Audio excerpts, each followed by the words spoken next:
لا هي مش بس الامتحان مرتين، هي تقريبا اهم موضوع في الفات. فرنجيال سيبريشن يعتبر اهم موضوع في الفات. في حاجه لا مفيش سنه ما تديش فرنجيال سيبريشن خالص. الحاجه الثانيه ان شاء الله هناخد معانا في الفرنجيال ماوش بسرعه كده في الاخر ان شاء الله. استحملوني علشان نلحق نخلص الثروت الراوند ده. لو لحقنا نخلص، لو لحقنا ان شاء الله ممكن ناخد حصه مجمعه بقى او حصتين ثلاثه مراجعه، ربنا يسهل ان شاء الله. هو بس محمد وقف جنب الكمبيوتر زي المره اللي فاتت للاسف. للاسف الله عمره ما هنك معايا.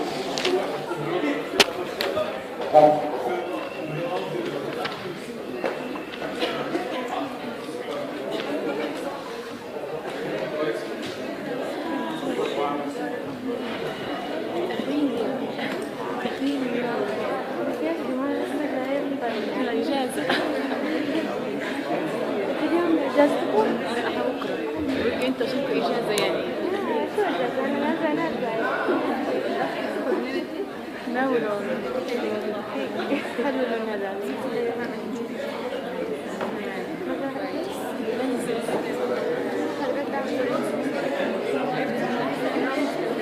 حد والاثنين حد عشان ما اعرفش الاثنين لا مش الاثنين لا مش الاثنين هيروح لا هو حد الساعة 10 ايوه والخميس 4 7 3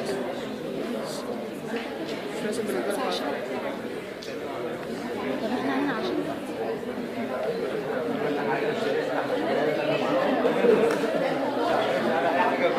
بس ديفرنس انما التوكسو حد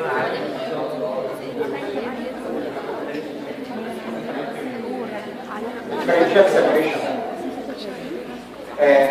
المره اللي فاتت اتكلمنا عن حاجات متفايتس كمان، وقلنا لو خدنا ترانسفيرسيشن في الاوفاكس عند الليفل بتاع الاورال كافيتي كده، خدنا ترانسفيرسيشن بالعرض وشلنا الكابل اللي فوق دي وبصينا من فوق، اعتبر ان ده بق العيان. هنا الاورال كافيتي اللي وراه ده الاوفاكس تمام، ودي الفيرتيبري القفل من ورا خالص، وهنا الرقبه على الجناب. طيب ده الماوس اورال كافيتي، دي التورسل.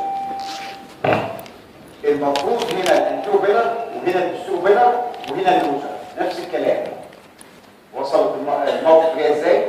ده ريمس اوف ذا ماندبل ودي ريمس اوف ذا ماندبل، لان احنا واخدين كده يبقى ده ريمس اوف ذا ماندبل وده ريمس اوف ذا ماندبل. تمام؟ الماندبل من بره متغطيه بعضله الماسيتر ومن جوه بالميديا تريجويد. ماسيتر ميديا تريجويد. تمام؟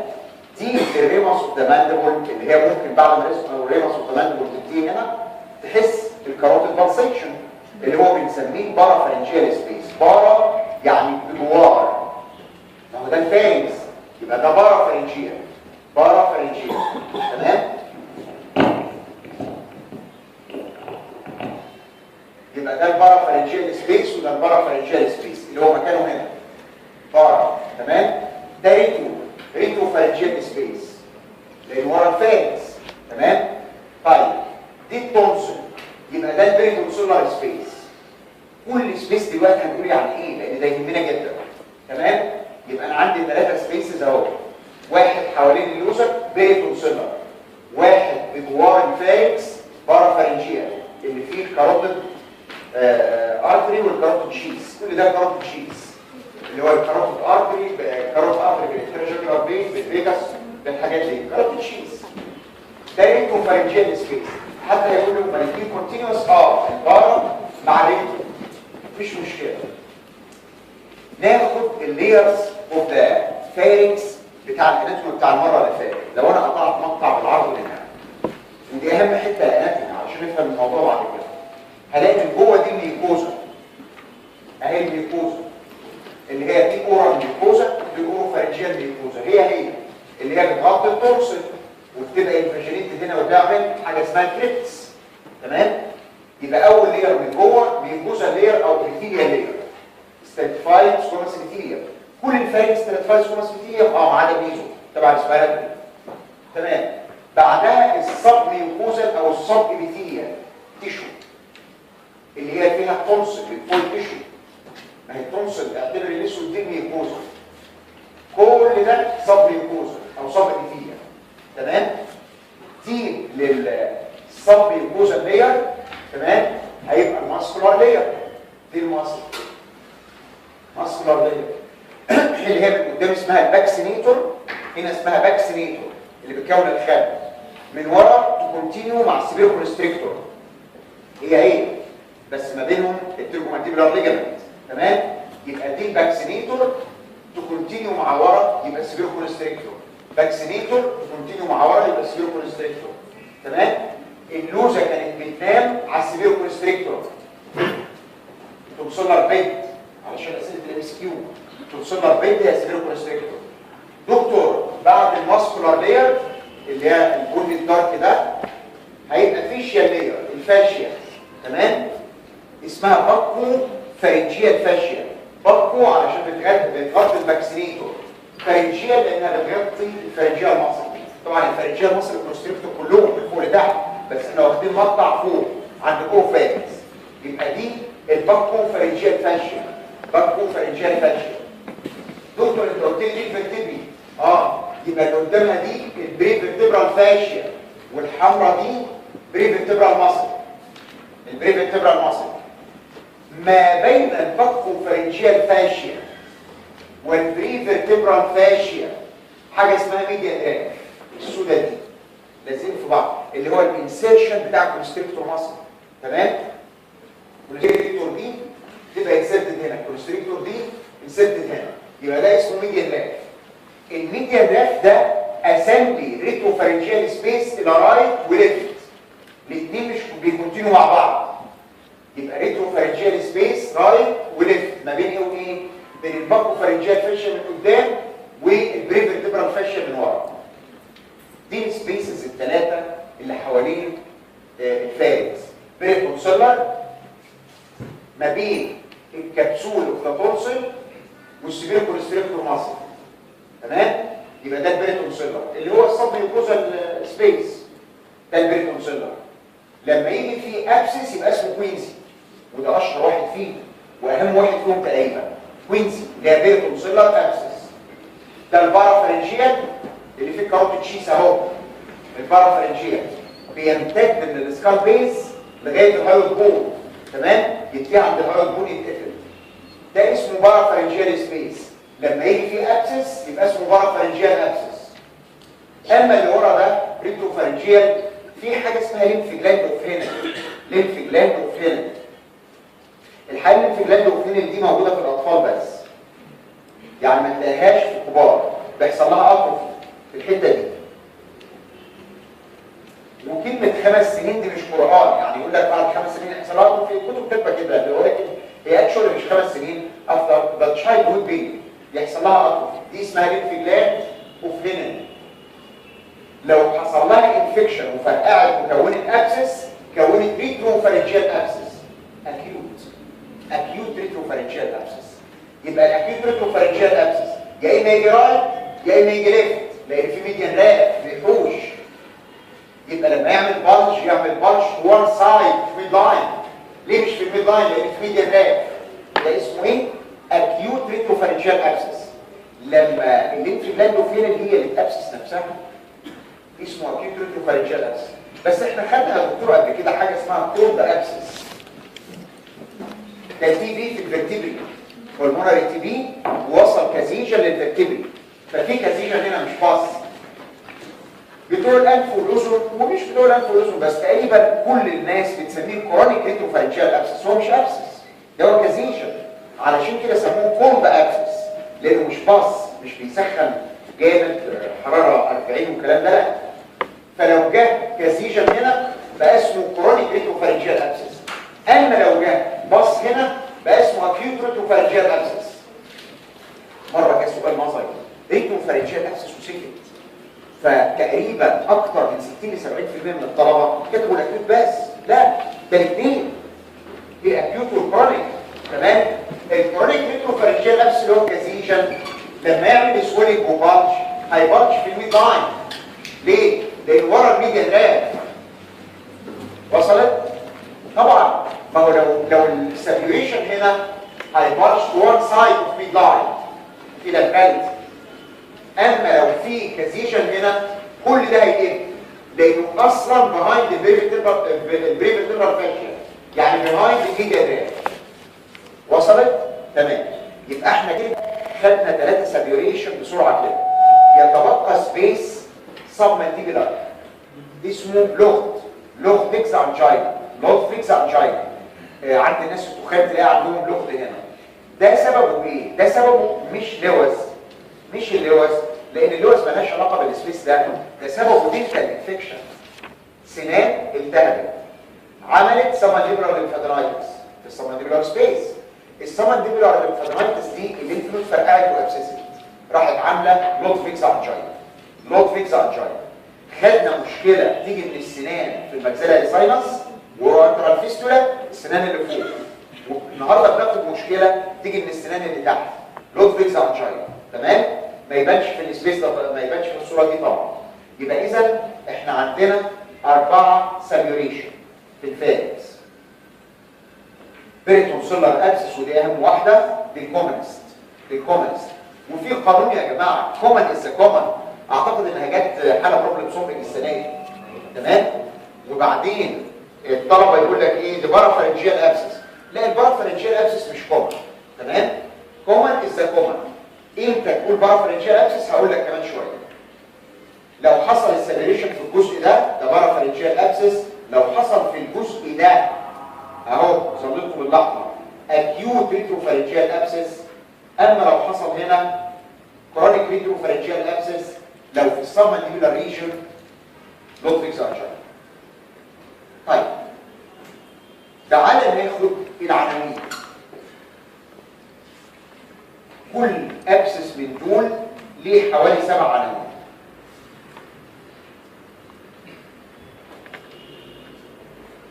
هنتكلم على ال7 عناوين دول اللي هم ايه بقى؟ الديفينيشن بتاع كل واحد. يعني ايه بيريتونسيلر ابسس؟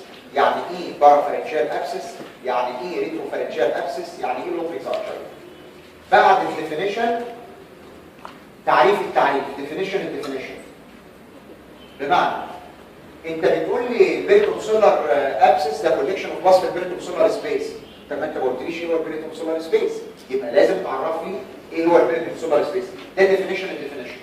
تمام؟ نمره 3 سبب الابسس ده ايه؟ ال3 الاولانيين لوز اكيوت فلوكولار تونسلايتس، وعملت ليمفادينايتس، وعملت يا كوينزي يا بارا يا ريتو، ومعاها حاجات ثانيه طبعا غير اللوز. اما اللوخ فيكس اسنان ده كوز. الكلينيكال بيكشر خلي بالك انا بتكلم على ابسس في الفارنكس. طيب طالما ابسس ما عدا الكولد ابسس ده تي بي. تمام؟ طالما بنتكلم على ابسس يبقى السيمتوم الجنرال كلها واحد، اللي هي فيفر وميديكوماليز وانوركسيا، مش ابسس مش ايتس. تمام؟ يبقى السيمتوم الجنرال كونستيتيوشنال سيمتوم فيفر وميديكوماليز وانوركسيا، والساينس الجنرال كلهم واحد، هاي تمبريتشر بالبالس. انت مش بتتكلم على ايتس. تمام؟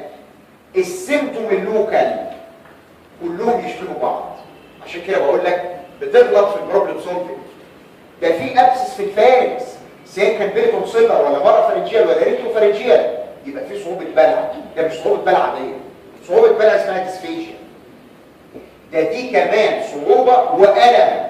الم يعني اودينوفيشيا.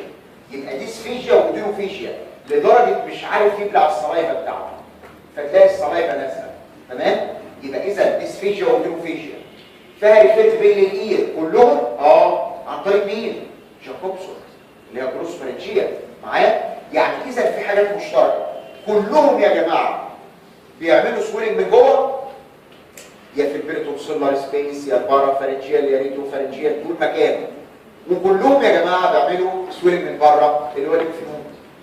حتى اللوخ فيكس انجينا عمل سويلنج من جوه في الفلور اوف ذا ماوس، وسويلنج من بره في السبمنتيبولار ريجن. يعني اذا كلهم بيشتركوا سويلنج من بره وسويلنج من جوه لما تيجي تعمل اكزامينيشن. طيب الانفستيجيشن الكوينزي ملوش انفستيجيشن، هو اللوز، هو الاكيد تونسلايتس، يعني السي بي سي ليوكوسايتوزس الاي اس ار عالي وهكذا. تمام؟ علشان كده ما بيكتبلوش انفستيجيشن. ده بالنسبه للانفستيجيشن. اما حاجه زي البارافارنجيال خبر اسود، ده في كاروت تشيز، ده ممكن يبقى فيتال، ده لازم اعمل له سي تي علشان اشخص. والريتروفارنجيال نفس الكلام ورا، يبقى لازم اعمل له سي تي وهكذا. ده الانفستيجيشن. الكومبليكيشنز كلهم مشتركين في حاجه واحده، اي ابسس في اي حته في الجسم لو اتساب انت ليه القانون بتاعك دونت ويت سانسيت بيزنس اوف باس، اللي هو لو واحد جالك بخراج ما تستناش كذا يوم والا هيجيله سبتسيميا وبيض. تمام؟ وبالتالي بتعمل درينج. يبقى اذا يا جماعه كلهم بيشتركوا ان ممكن يعملوا سبتسيميا وبيض. الباص والبكتيريا هتروح للدم تعمل سبتسيميا وبيض. ده كلهم ما عدا طبعا الكولد ابسس برضه. كلهم بيشتركوا لوكال كومبليكيشن. الانفلاماتوري ايديما بتاع الكوينزي تفضل تنزل تنزل تنزل تنزل لغايه ما تروح للارنكس، لارنجيال ايديما وتخنقه. يبقى اذا كلهم لهم اثنين كومبليكيشن مشترك. تمام؟ زي في حاجات لكل واحد اكسبشن، انا بتكلم على الحاجات المشتركه بينهم. يبقى كلهم ككومبليكيشن يعملوا جنرال سبتسيميا وبينيا ولوكال لارنجيال ايديما. تمام كده؟ التريتمنت كلهم واحد، لازم انسيشن ودرينج. وانس المانيفستيشن اوف سابيوريشن اكتملت، اللي هي ايه؟ الباس فورميشن، اللي هو لو حصل هيكتيك فيفر مع البلسيشن صح؟ ثروبيك بين اللي هو نقح. تمام؟ ثروبيك بين فلاكتويشن طري ازاي يا دكتور؟ انت مش هتقدر تحسه من جوه. اللوتفيكز انجينا ممكن تحسها فلاكتوانت ولا لا؟ بتلف. فلاكتوانت يعني بتلف. اما البريتونسيلر البارافارنجيال الريتروفارنجيال ما اقدرش ادخل صباعين واشوفها بتلف زي البالونه ولا لا. اذا دخل سرنجه واشفط لقيت صديد لازم انسيشن اند درينج.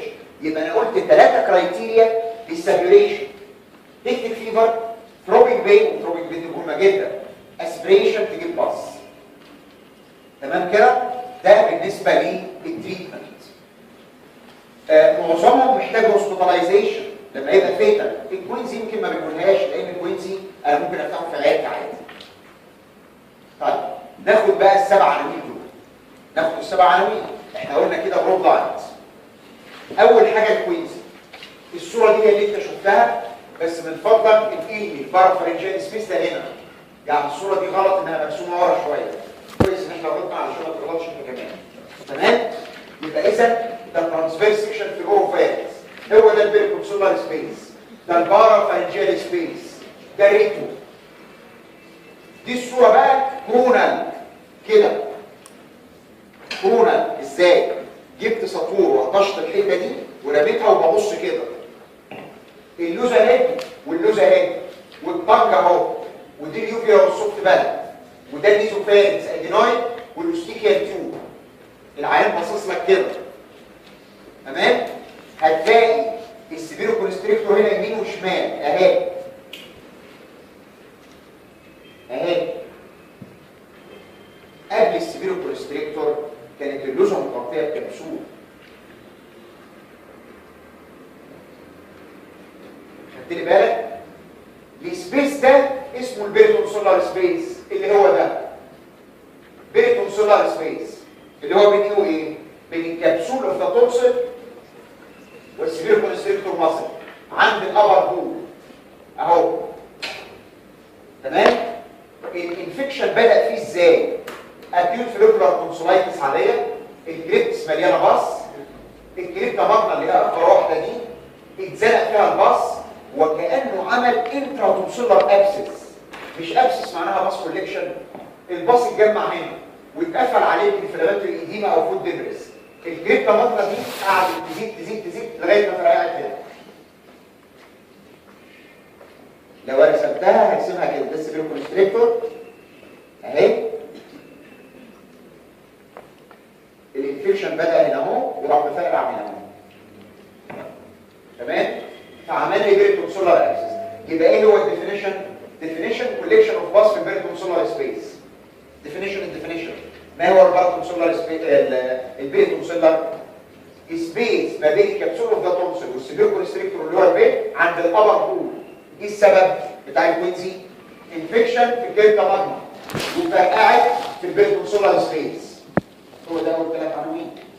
نيجي بقى للكلينيكال بيكشر. سيمبتومز ده ابسس في الفاجس، يبقى السيمبتوم جنرال كونستيتيوشنال فيبر وميديكوماليس وانوركسيا. تمام؟ الساينس بقى ديسفيجيا ودينوفيجيا لدرجه مش قادر يبلع ريقه يا دكتور. الصلايبه نازله من انجل اوف ذا ماوث، ولما بتيجي لك بروبلم سولفنج بيجي لك كده. تمام؟ يبقى مش قادر يبلع ريقه. بس خلي بالك هي بتزيد بايه؟ باكيوت تونسلايتس. يقول لك ايه؟ الراجل ده مش عارف عنده كام سنه وكان عنده فيفر وديسفيجيا وبتاع بقاله 3 4 ايام. بس النهارده جاي لي بسيفير بروبنج بين ريفير تو ذا اير ودريبلينج اوف سلايفا. داخلك عامل كده بالظبط عامل كده والسلايفا نازله. في دي سبازم في النيك ماسل. ليه؟ هو انت لما بطنك يجي لها كولين مش بتعمل لها كده عشان توسع السبيس يقوم البني يقل. طب ما في هنا وجع فلازم تتني ناحيه الوجع زي ما بتتني بطنك ناحيه الوجع. تمام؟ فده سبازم في النيك ماسل بيسموها ترتيكولس. سبازم ديو تو بين مش قادر يفتح بقه. سبازم في التريجويد بيسموها تريسماس. يبقى انا عندي سبازم في العضلتين اللي جنب الانفكشن او العضلات اللي جنب الانفكشن. النك ترتيكولس، التريجويد سبازم مش قادر يفتح المندول لدرجه يبقى في صعوبه وبتكشف عليه هو مش عارف يفتح بقه. تمام؟ يبقى اذا عندي ديسفيجيا ودريبلينج اوف سلايفا من كتر الوجع من كتر الانفيجيا. تمام؟ عندي تريسماس وعندي ترتيكولس. تمام؟ تريسماس inability to open the jaw blocked jaw نتيجه لسبازم في التريجويد. ترتيكولس flexion of the neck or the disease side نتيجه لسبازم في النيك ماسل. الحته دي بتموتني يا دكتور. ثروبيك بين اهو ريفير تو ذا اي عن طريق جروس فارنجيا 9. تمام؟ يبقى داخل لك عامل كده وانت قاعد على مكتبك ده هيطلع يا كوينسي يا بارافارنجيال ابسس. تمام؟ جنرال ده اكيوت ايتس يبقى هاي تمبريتشر بالبالس. لوكال انا شايفه الاكزامينيشن عنده ترتيكولس سبازم اوف نيك تورد سيس سايد عمل فليكشن. عنده تريسماس inability to open the jaw سبازم في التريجويدز. معايا؟ طيب افتح بقك يا عيان وتفتحه له بالعافيه لو قدرت. هتلاقي سويلنج فين بقى؟ ارجع تاني للصوره. سويلنج above and lateral to the tonsil pushing it down medial. خلي بالك بص الايد بتعمل ايه؟ البارافارنجيال سبيس كان هنا، البيريتونسيلر سبيس هنا. ده يزق كده ده يزق كده. ودي كانت غلطه في الامتحان السنه اللي فاتت وحصل مشكله في التصحيح ان لو حد الامتحان غلط فالاساتذه قالوا له انت جايب لنا بارافارنجيال ابسس ومجاوبها في الموديل اكثر على انها كوينسي. انت بتقول لي سويلنج لاترال تونسل بوشنج ايد ميديان. يبقى ده بارا لا الكوينسي above and lateral to the tonsil pushing it down medial. ده الفرق معاه. البارافارنجيال سبيس هنا والبيريتونسيلر سبيس هنا. ماشي؟ يبقى اذا هلاقي سويلنج اهو التونسل اهي above and lateral to the tonsil pushing it down medial وبوشنج اليوفيا للاذر سايد. دي اهم سايد ان السويلنج في السوفت بلد above and lateral to the tonsil وهيبوش اللوزه كده وهيبوش اليوفيا للاوبوزيت سايد. تمام كده؟ يبقى ده لوكال من جوه، ده السويلنج من جوه. احنا اتفقنا كل سيبريشن السويلنج من جوه والسويلنج من بره. اللي من بره ده مين؟ الشكل ده جاستريك ليمف نود اللارج فيرمنت تندر. وخلي بالك من حاجه هتقول لي يا دكتور طب ما نفرقه من البارافارنجيال ابسس بالسويلنج اللي بره. اذا كان البارافارنجيال ابسس اصلا السويلنج هنا كل ده بره. اذا كانت الشكل ده جاستريك ليمف نود نفسها هي اللي ابسست وعملت بارا. بالمناسبه اللي انت مش واخد بالك منه ان ده البارافارنجيال سبيس هو اللي فيه جدر جاستريك ليمف نود والجدر جاستريك ليمف نود هي اللي سابيوريتد وعملت بارافارنجيال ابسس. واصل؟ فالبارافارنجيال يزق كده والكوينز يزق كده. طيب نيجي للكومبليكيشن. الانفلاماتوري ايديما اللي هنا تنزل على اللارنكس، لارنجيال ايديما لو قلتها لك ممكن يعمل سترايدور وان كان رير، بس ممكن انفلاماتوري ايديما. خلاص؟ ممكن يا دكتور السويلنج اللي هنا ده يروح للبارافارنجيال سبيس. نرجع للصوره. دكتور فاكر لما قلت لك الابسس ده كبر لي شكل الالاستيك الفلويد لدرجه في طب وايه المانع ان الجيجولو الالاستيك الفلويد كده وصلها الاورجانيزم من هنا عن طريق الليمفاتيك شانل؟ ايه المانع ان الجيجولو الالاستيك الفلويد دي هي اللي تبقى ساتيوريتد، بمعنى كونت ابسس كمان مع الكوينسي؟ وده ليه احنا ما شفناهوش بس ممكن. تمام؟ يبقى اذا ممكن الكوينسي يبقى كومبليكيتد ببارافارنجيال ابسس، زي ما التونسلايتس العاديه عملت ليمفادرايتس كونت بارافارنجيال ابسس. هو انا مش ممكن تبقى ايدي ملتهبه عملت اكسلري ليمفادرايتس، والاكسلري ليمفنود عملت اكسلري ابسس. ايه المانع؟ لان الاورجانيزم اللي هنا وصل هنا. تمام؟ يبقى اذا ممكن الكوينسي يبقى كومبليكيتد ببارافارنجيال ابسس. وطبعا الجنرال اللي هي سيميا وباين. طيب هنا بقى في حاجه اسمها ديفرنشال دايجنوستس. يعني ايه؟ يعني ايه الحاجات المتشابهه مع الكوينسي؟ ايه اللي يعمل لي سوينج هنا وممكن اغلط فيه؟ دكتور انت قلت لي البارافارنجيال ابسس وقلت لي حتى استاذه بيحط الامتحان وغلط معاه ما خدش باله. يبقى اذا لو السوينج هنا وبيبوش التونسل كده يبقى ده بارافارنجيال ابسس. ممكن اغلط يا اخي انا مش واخد بالي السوينج هنا ولا هنا. تمام؟ يبقى اذا بارافارنجيال ابسس نمره 1. وطالما قلت لي بارافارنجيال ابسس يبقى اي حاجه في البارافارنجيال سبيس ممكن اغلط فيها. ارجع للصوره.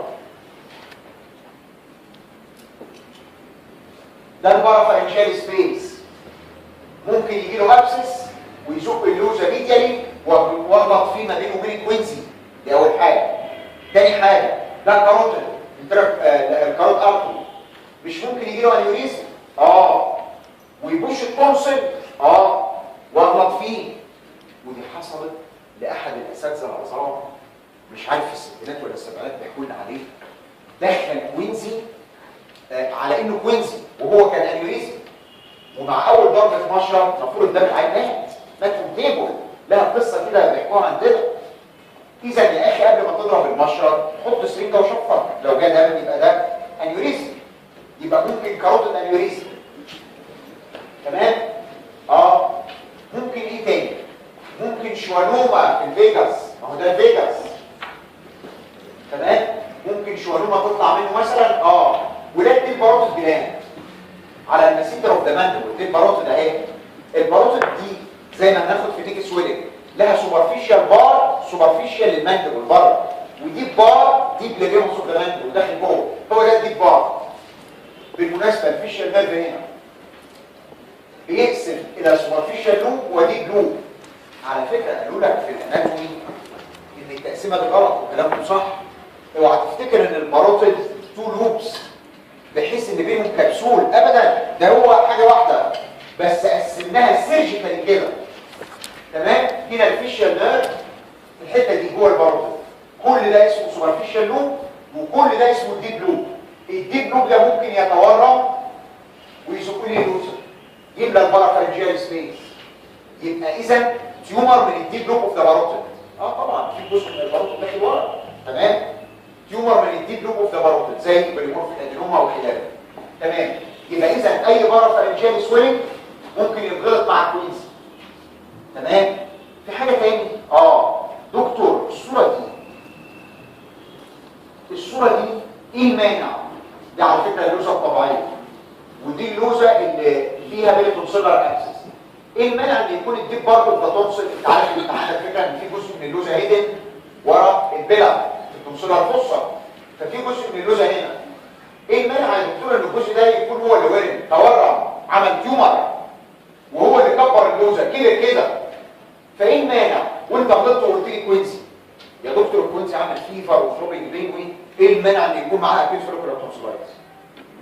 ورم في اللوزه وتكبر اللوزه كده وتكبر الصوت في بالك ومعاه فوليكولار تونسلايتس وعمل لي فيفر وخلافه وسبيشال. اذا يونيلاترال تونسيلر انلارجمنت مين اللي بيكبر اللوزه على ناحيه واحده؟ مرضين مشهورين قوي، التي بي والليمفوما. ما هي اللوزه دي ليمفويد تيشو، تمام؟ ليمفوما والتي بي. انت مش خدت في الباثولوجي السنه اللي فاتت برايمري سيرفايكال كومبلكس؟ فاكر؟ اللي هو تي بي تونسلايتس، تي بي ليمفانجايتس، تي بي ليمفادرايتس، تمام كده؟ فممكن اللوزه نفسها اللي كبرت. يبقى دول الثلاث الحاجتين الكبار اللي بغلط بينهم وبين الكوينزي، ده ديفرنشال دايجنوز. ايوه. ايه؟ طيب اديني الاسئله اللي بعد ما نخلص علشان ما تغلطوش. اكتبي السؤال علشان ما تنسوش بعد ما نخلص على طول. ماشي الكلام؟ يبقى تيومر اوف ذا تونسل وحصل انفكشن، علشان كده في مانيفستيشن اوف انفكشن. طيب ايه العلاج بتاع الكوينزي؟ واحد عنده كوينزي يا جماعه نعالجه ازاي؟ دكتور هو الكوينزي بقى ابسس خلاص؟ هي كلمه كوينزي معناها ابسس، ولكن معظم الكتب بيقول لك ايه؟ وللاسف خلي بالك الموديل انسر بيه كده برضه يقول لك ايه؟ هو حصل سابيريشن ولا ما حصلش؟ هو اصلا كوينزي معناها سابيريشن، ولكن خلينا نمشي زي كتب الدنيا كلها. لو ما حصلش سابيريشن مفيش مره يا اخي واحد قريبك جاله خراج في اي حته في جسمه راح للجراح قال له الخراج ده لسه ما استواش، ما اقدرش افتحه. ليه لسه ما استواش؟ لسه ما اتكونش باص، لسه في مرحله السيلولايتس. ما هو اي ابسس قبلها زنهره وحمار سيلولايتس يكتمل سابيريشن يجي له ثروبنج بين يكتب فيفر وهكذا. اذا لو جالك وهو مجرد لسه سيلولايتس، وعلى فكره ده ما يبقاش اسمه كوينزي، تمام؟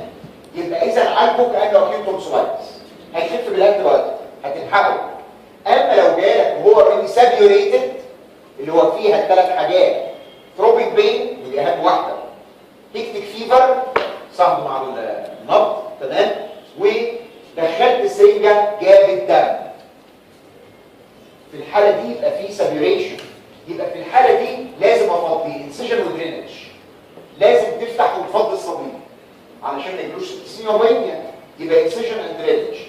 اولا الانسيجن والدرينج اختلفوا عليها، هنعملها بينج ولا من غير بينج؟ في ناس قال لك اندرلوكال انستيزيا، بس انا عندي مشكله في الديزماس مش قادر يفتح بقه، تمام؟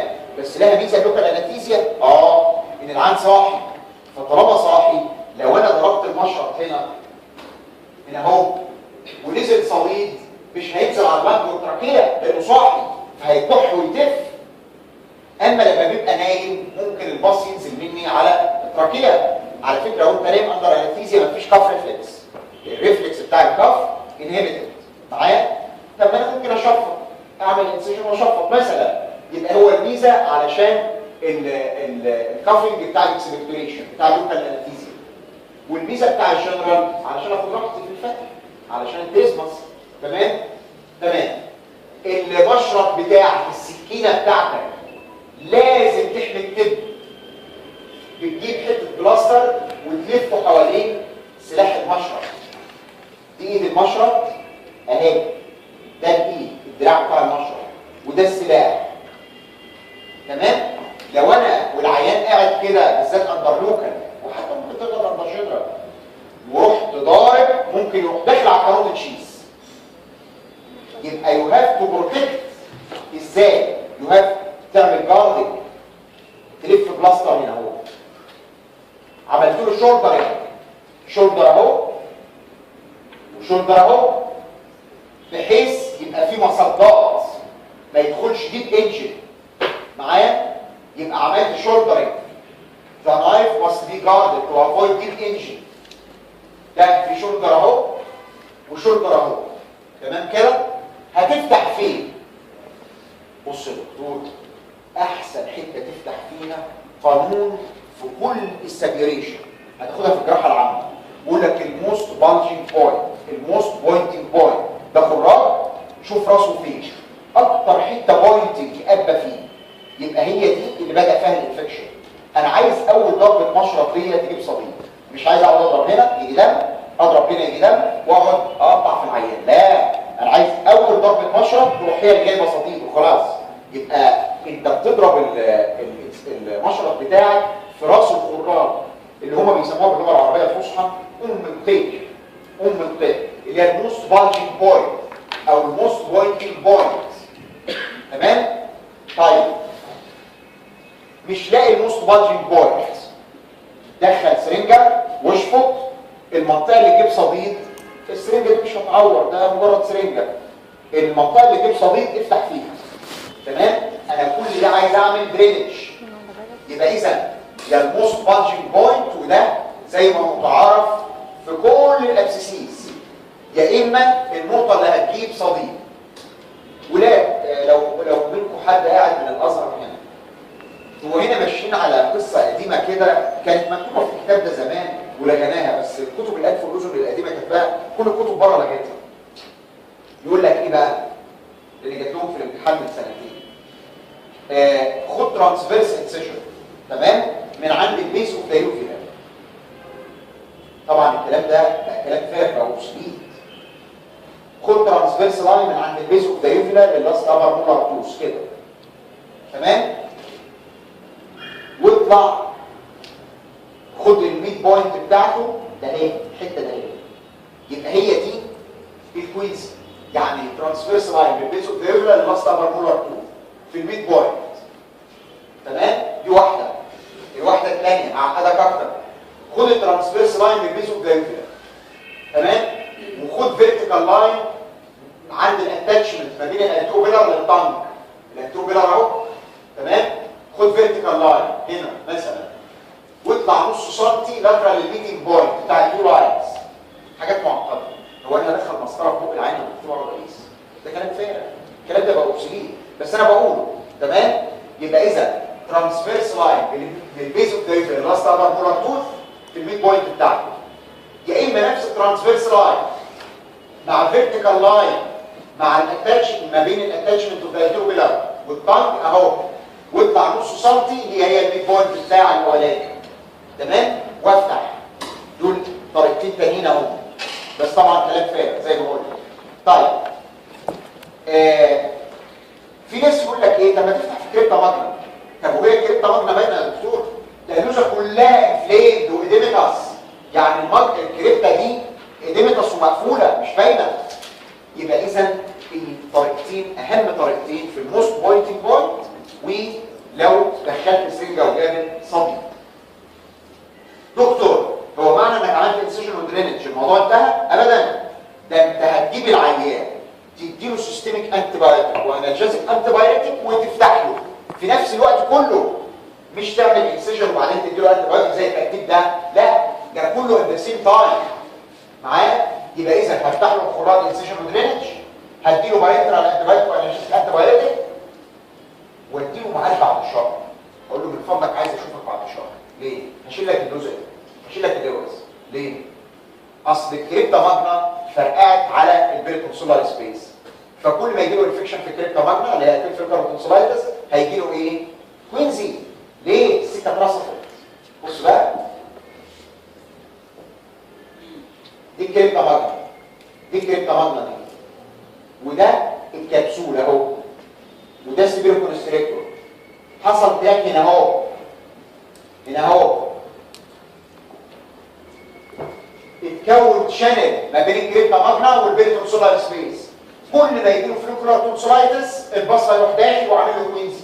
علشان كده المقوله في الطب اللي اسمها وانس كوينزي اولوز كوينزي. طالما جاله كوينزي مره هيجيله بعد كده خلاص. طالما حصل كوينزي مره يبقى لازم اعمل له تونسوليت. طب انت ليه ما عملتش تونسوليكتومي اصلا وانت بتفتح كوينزي؟ سيفير كونجكشن، هيجيله بليدنج، وده الجوه بتاعي في عمليه اللوز.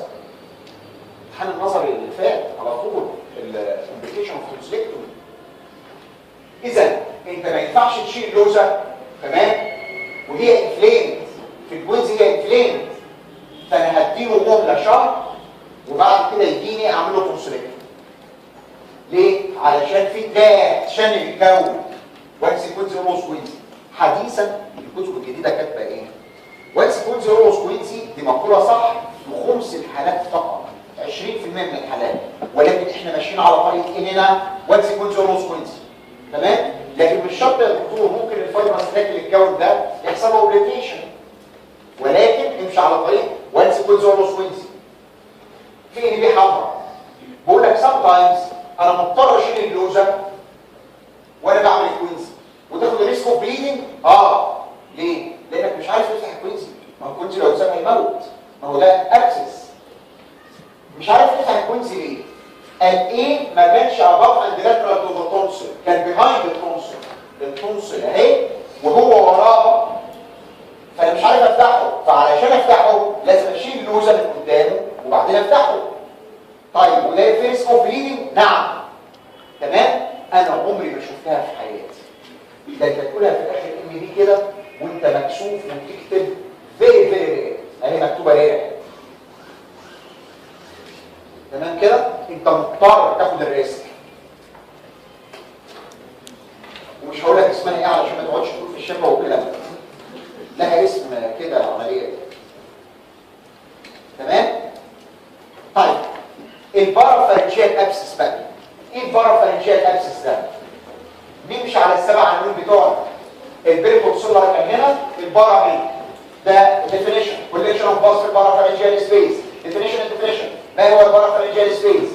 سبيس بارا يعني جار along the side of the pharynx من السكال بيس للهايويد بون، على كل جنب من الفارنكس، على كل جنب، على جنبي الفارنكس. طبعا هيجي يمين يا شمال. تمام؟ وبرضه الكوينسي هيجي يمين يا شمال وهكذا. يبقى اذا ايه هو البارافارنجيال سبيس؟ سبيس من السكال بيس للهايويد بون. الباوندرز بتاعته ايه؟ ما هي بقت سهله بقى. ده الريموس اوف ذا ماندبل اهي. لاترالي الريموس اوف ذا ماندبل والديب لوب اوف باروت جلاند. ميديالي اند انتيريور الباكوفارنجيال فاشيا. ميديال اند بوستيريور البيرفيرتبرال فاشيا. هو ده يا جماعه، هو ده. فلاترال الريموس اوف ذا ماندبل والباروتيد اللي هو ده الحته دي. وميديالي جوه من قدام الفاركس ومن ورا الفرتبري. من قدام الفاركس اللي هي الباكوفارنجيال فاشيا، ومن ورا الفرتبري اللي هي البريفرتبرال فاشيا. كل ده بقى بارافارنجيال سبيس. ايه الكونتنتس بتاعته؟ طبعا اهم كونتنت هي الكاروتيد شيس اند اتس كونتنت. كاروتيد ارتري، انتراجينرال فين، السيمباثيك تشين امبيدد في البستو وول، الفيجاس نيرف وهكذا. لا ما تنساش حاجه ثانيه، انت بتقول بيمتد من السكال بيس للهايويد. ايه ده؟ يعني واصل للفورامين للفورامين جاجولار فورامين؟ طب الجاجولار فورامين بينزل منها اللي هو فور كرينيال نيرفز. ما هو ده الانتراجاجولار فين ده نازل بالجاجولار فورامين ومعاه مين؟ اللي هو فور كرينيال نيرفز 9 و10 و11 ومجازا بنقول 12. تمام؟ لا حاجه ثانيه كمان، انت ناسي ان الديب سيرفايكال لينف نود اتاتش للكاروتيد شيس اللي يعملها جبر داجاستيك، واحده من الديب سيرفايكال. ايه ده؟ اتاتش للكاروتيد شيس؟ ده اتاتش للفين. انت عندك فكره؟ ده انت بتسلكها من الفين بصعوبه نورمالي. طب نورمال ايه ده؟ انت فكرتني بحاجه يا دكتور، في الكانسر وفي الهيدا البنك لما بنيجي نشيل الليمف نود بنشيل معاها مين؟ الفين، الانتراجاجولار فين، لان الليمف نود لازقه فيه. فاكر الكلمه دي؟ انا هاخدها في الكانسر دايلز. تمام؟ يبقى الديب سيرفايكال ليمف نودز، الديب سيرفايكال ليمف نودز. طيب دكتور ايه السبب بتاع البارافارنجيال ابسس؟ كوينزي وعمل لي ليمفادرايتس والليمف نود ساتوريتد.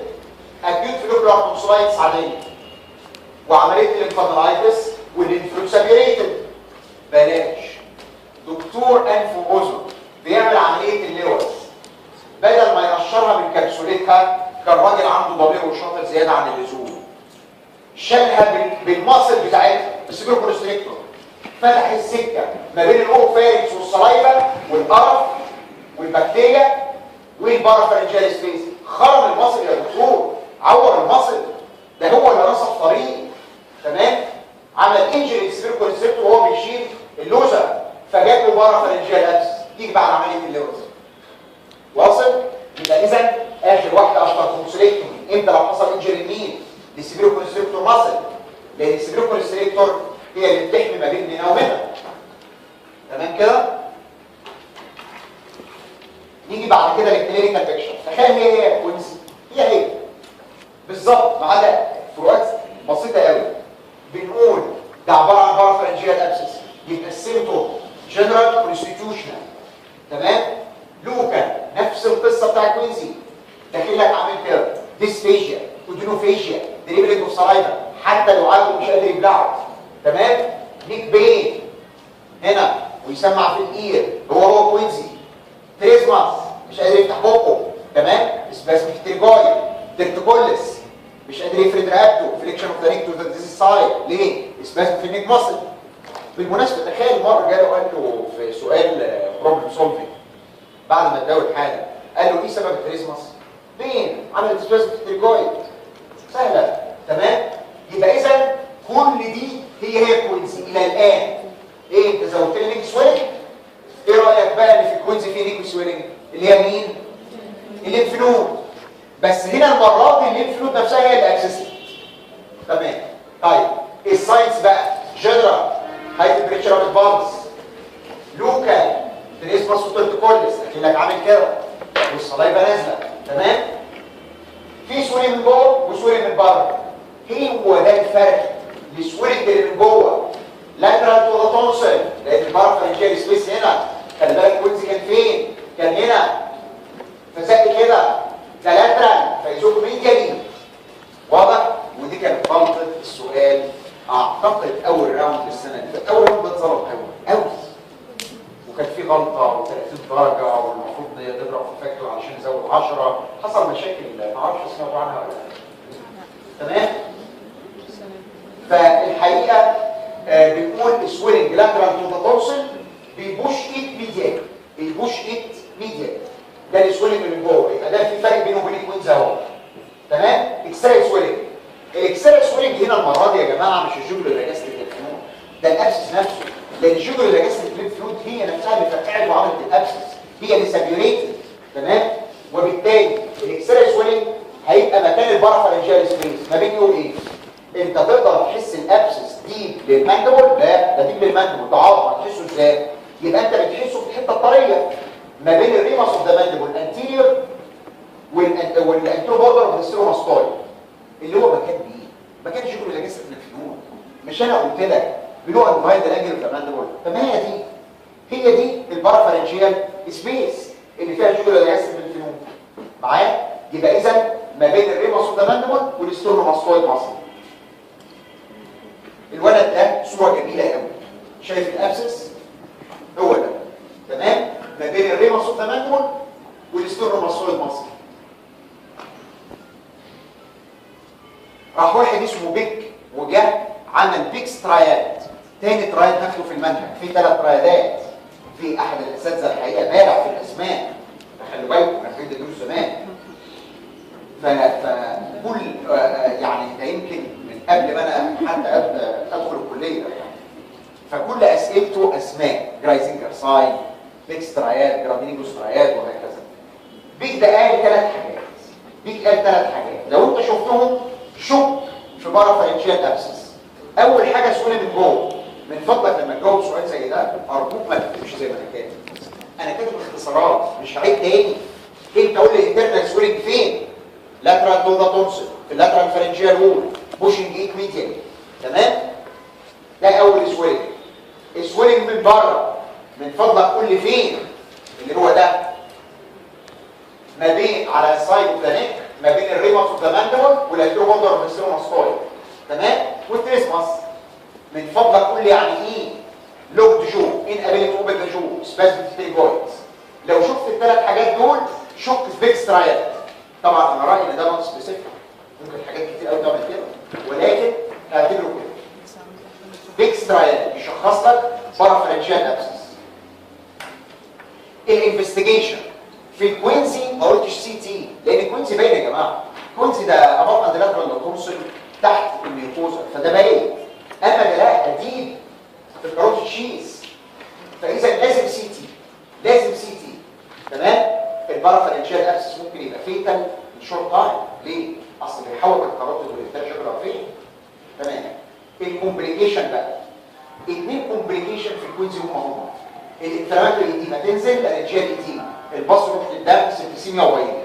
يبقى نمره 1 ونمره 4 هم في الكوينزي. تعالى للاثنين دول. دكتور انا هرسم دلوقتي الجدر فين والكاروتيد. ده الجدر فين لما البص يتكون حواليه. تمام. ولاد لما الباص يتكون حوالين الفين، انا بفكرك بالسيجمويد باللاترال سايد ثرومبوفليبايتس. تمام. لما الباص يتكون حوالين اي فين يحصل رفنس في الانتما. الانتما تبقى رف، الانتما اللي جوه دي ما عادش سموث. تمام. فالدم اللي جوه الفين يتجلط. ايه اللي بيمنع تجلط الدم في الفاسكولاريتي؟ ان في سموث انتما، لا هتبقى رف والريجا، فالدم اللي جوه يتجلط فيجي له حاجه اسمها ثرومبوفليبايتس اللي هي ثرومبوزس. يعني يبقى اذا جدرال فين ثرومبوزس تندر كورد لايك ستراكشر انترنال. تمام. ده كومبليكيشن. بينما لما البص يتكون حوالين الارتري انا معاك هيحصل رفنس للانتما، بس هو في وقت اصلا للتجلط ده البريشر 120 ملم ميركوري في النورمال، يعني بريشر عالي. فين البريشر واطي وبالتالي بيتجلط. اما ده البريشر عالي، اول ما يحصل حواليه انفكشن الوول يحصل لها ويكنس، الارتري يفرقع، البريشر هو عالي، كاروتيد بلو اوت، كاروتيد رابشر. معايا؟ يبقى ده رابشر، ده ثرومبوزس. علشان كده ده المرض ده فيتال. الديفرنشال دايجنوزس من الكوينزي. طبعا لما اقول كلمه من الكوينزي انا بضم في فحوها الاذر بارافرنجيال سويلنج. تمام. ده اولى. الاذر بارافرنجيال سويلنج اللي هو انيوريزم من الكاروتيد، شوانوما من الفيجاس، او تيومر من الديب لوب اوف ذا كاروتيد.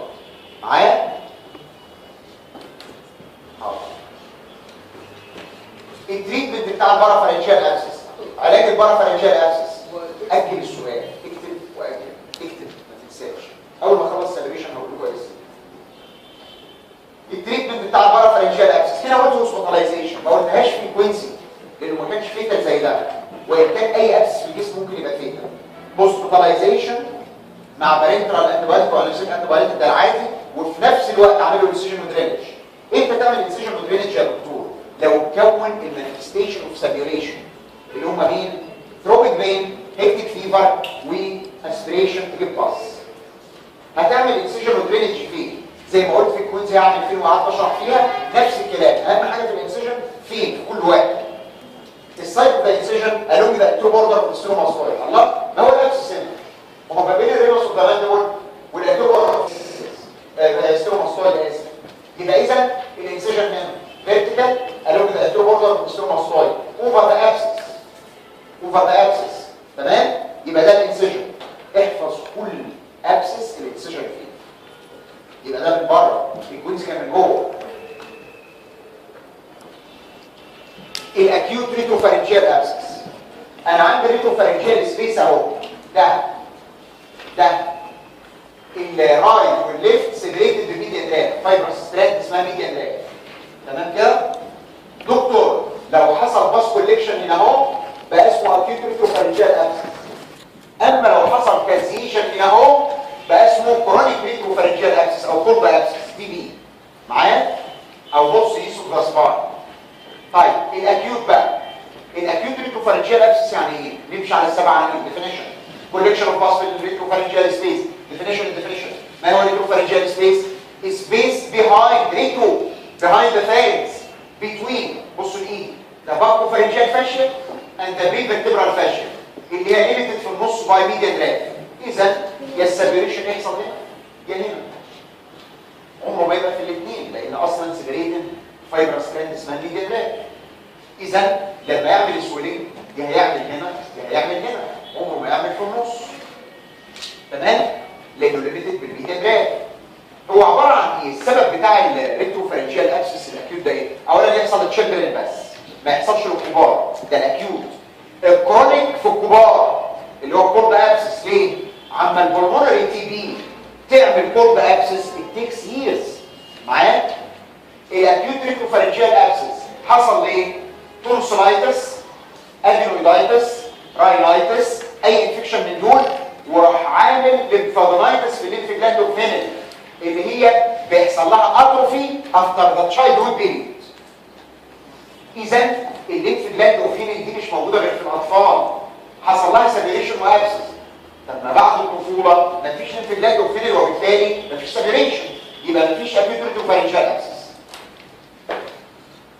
الكلينيكال بيكشر تقريبا تشبه كوينسي، مش زيها، تشبه لها. السيمبتوم ده اكيد ايرس اللي هي الفيبر والهيديك والبليس والانوركسيا. اللوكال ديسفيجيا ودروفيجيا ودريبلينج اوف سلايفا. تيرتوكوليس. هنا بقى اختلفوا على الكلمه دي. دكتور جرى عرف الطب ان كلمه تيرتوكوليس لاترال بمعنى كده يا فليكشن كده يا فليكشن كده. اللي عنده ريتروفارنجيال ابسس ورا في المستروفارنجيال وول هنا يبقى ازاي يعمل كده وكده؟ لا، ده بالعكس هتبقى متعبه، الحركه متعبه لان بيحرك الفرتبري واللي قدامها انفكشن، فهو المفروض عايز يريح الالم فيعمل كده. بطنك لما جه فيها مغص عملت لي كده، تنيتها ناحيه الانفكشن. نفس الكلام ده هتدي ناحيه الانفكشن. تمام؟ على فكره بتاع كولد ابسس ورا هتعمل كده، اما ده لا كده ناحيه الانفكشن. ليه بقى؟ بصوا ايدي كده، ده النوز، ده السوفت بالك، ده الهارد بالك، وده السوفت بالك، ده الطعم، ده الفرتبري، ده البريفرتبرال فاشيا، وده الباكوفارنجيال فاشيا. هنا الابسس في المنطقه دي. تخيل لو العين كان قده كده بيمد راسه لقدام فالفرتبري ترجع لورا. لما اعمل كده الفرتبري رجعت لورا، وسعت السبيس، الالم قل. واصل؟ زي بالظبط لما بطنك توجعك بتعمل كده علشان توسع السبيس يوم الالم يقل. اذا هم اختلفوا على كلمه تيرتوكوليس. في ناس بتقول لا ده مش تيرتوكوليس، سماها فليكشن اوف ذا نيك فوروردز وخلاص. معايا؟ ماشي. وفي كتب بتكتب تيرتوكوليس. خلاص؟ يبقى اذا بيحصل سباز في البريفرتبرال ماسل والنيك ماسل، وبالتالي الفليكشن يبقى لقدام. في سويلنج من جوه to one side of mid line اهو، to one side of mid line. ليه؟ لان في هنا ميديا هلاف في البستروفارنجيال وول، الابر ديب سيرفايكال ليمف نود، اللارج فيرمانتندر. ما احنا اتفقنا كله سويلنج من جوه وسويلنج من بره، دي ما تغلطش بينها وبين الكوينس. دكتور لو عملت له اكس راي لفوق دي، ده الريتروفارنجيال سبيس، دي التراكيه اللي باينه سودا دي مليانه هواء، ده ريتروفارنجيال سبيس باين واسع لان مليان باص، باين واسع، يبقى اسمه وايدنينج. هو نورمالي الريتروفارنجيال سبيس، على فكره الريتروفارنجيال ده كلينيكال اسمه على الاشعه بريفرتبرال لان بنقيسه بالنسبه للفرتبري ما بين الفرتبري والتراكيه، ففي الاشعه بسميه بريفرتبرال سبيس. تمام؟ انا كنت مسميها قبل كده ريترو. هو البريفرتبرال سبيس هيحصل له وايدنينج. هو نورمالي 1 فينجر بريتس، تعدى 1 فينجر بريتس يبقى ده بقى ريتروفارنجيال ابسس، حصل وايدنينج. تمام؟ طيب وده مش هيحصل وايدنينج الا لما يحصل ريتروفارنجيال ابسس كوليكشن اوف باص هنا او كوليكشن اوف كازيجن هنا برضه يعمل وايدنينج، او كانسر هنا اهو، حاجه اسمها بوستريكويد كانسر، تزق الفرتبري ورا وتزق اللاريكس على قدام. معايا؟ المهم وايدنينج في البريفرتبرال سبيس، يبقى ده الاكس راي العاديه. طب يا دكتور هو حد بيعمل اكس راي في الزمن ده؟ بيتكتب، ولكن اللي بيتعمل سي تي دايجنوستيك. سي تي اهي، شوف السي تي هي الاكس راي بس بالكمبيوتر فتبان اوضح. الكوليكشن بصر اهو، ياه ده التراكيه اليوم اللي اتقفل. الاكيوت ريتروفارنجيال ابسس في الاطفال من ضمن اسباب الاسترايدور تشيلدرن تخنق. اهي التراكيه اتقفلت اهي لانه زق على التراكيه واللارينكس. تمام؟ وايدنج في البريفرتبرال سبيس وزق التراكيه واللارينكس. عمود الهواء المفروض يبان اسود، ده اتزرع هنا اهو، يبقى سي تي دايجنوستيك. نيجي للتريتمنت. الحاله تتموت ممكن طبعا طبعا الكومبليكيشن لارنجيال ايديما سبتسيميا وبايميا وسترايدور زي ما انا قلت. معايا؟ سترايدور علشان كومبريشن